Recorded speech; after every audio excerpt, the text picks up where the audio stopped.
Did you know that one of your hands is longer than the other one? It's true, watch this. Underneath your palm, you have a line that goes straight across your hand. Now please take those two lines, line them up perfectly so you make this fan shape. Now with that fan shape, please stretch your hands out, roll your hands together, and you'll see that one of your hands is just barely longer than the other one. Show me the shorter of your two hands. Hold it up real high so I can see it. We're gonna give this hand a goal. Look your hand square in the eye. Say this at your hand. Hand? Say it like you mean it. Hand? I command you to grow bigger. Now watch this. Line those two lines up again. Stretch your hands out, roll them together, and look at how that hand grew. Ah! What you just did was give your hand a very simple goal. You said, I'm gonna make my hand grow. What's even cooler is if you do the exact same thing for yourself. You come up with your own list of 25, 50, 100 goals or summits for yourself, and you define success for you. So how do you discover what your Everest is, your big thing for you? It's real simple. Take a giant piece of paper, draw 3 huge circles on it. The first circle, you write down everything you're talented in. The second circle, you write down everything you're passionate about. In the final circle, you write down what education you already have or what education you would be willing to get. And whatever is overlapping in the center, that is your Everest. So you might ask, well, what's it like to actually climb Mount Everest? I'd like to take you there now.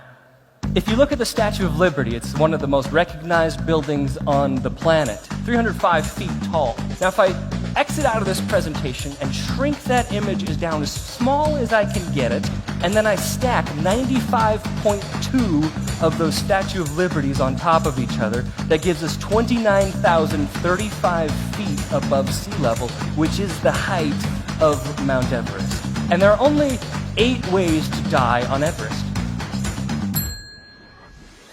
Avalanche, unexpected fall, exposure, pulmonary edema, cerebral edema, dehydration, heart attack, and crevasse fall. If I could just not do those, I'll be fine. Right? The climb was pretty intense. We keep climbing higher and higher. The climb gets steeper and steeper. Now, the air on Mount Everest is 1/3 of the oxygen that you and I are breathing here. So my pace was 1 step for 3 breaths.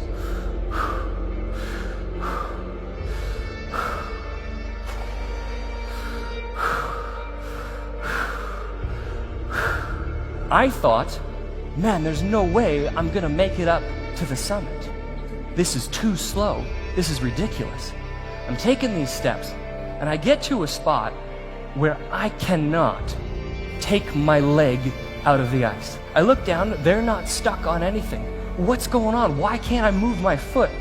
Nuru, he's a local to Nepal, comes over to me, and he takes his mitt off, and he knocks twice on my oxygen canister on my back. Normally, it would make a noise like thunk, thunk, showing that there was oxygen in it, that it was full. He goes, ping, ping, and he says, "Sir, very bad news. You have no air. Maybe we go back, maybe you die." And I said, "Not that one." He says, "Oh, more air up high." And what he was saying was that previously in the expedition, there had been oxygen bottles that were stashed up higher in case of emergency. He could go get one, and I would stay in place. So he disappears off into the Himalayan black sky. There's not a feeling of loneliness in the world like sitting in the middle of the Himalayan mountains with no one around you at night. I'm looking down at that red suit that I put on, and it starts to turn gray and then almost black. And I realized what's happening was my brain was shutting down. I was actively dying because of the lack of oxygen. Remembering my hero, Sir Edmund Hillary, who said, "It's not the mountain we conquer, but ourselves," Conquer yourself, John. Conquer yourself, John. Finally, I see this light coming down towards me.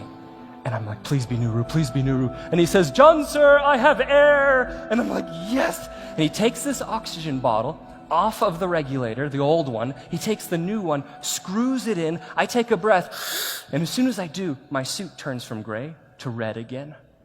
Whoa, my foot pops right out. We start walking. He says, ready to climb? I say, yeah, ready to climb. Let's do this. Absolutely. So I start taking these steps, one after the other. 3 breaths, 1 step. Conquer yourself, John. Conquer yourself, John. So I see this pyramid shadow in the distance. That shadow is Mount Everest being cast dozens of miles into the distance.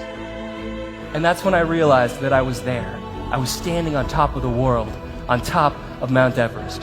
I'm here now, not to brag about myself or tell my own mountaineering stories. If you leave here and think all that guy did was tell his climbing stories, you've missed the point.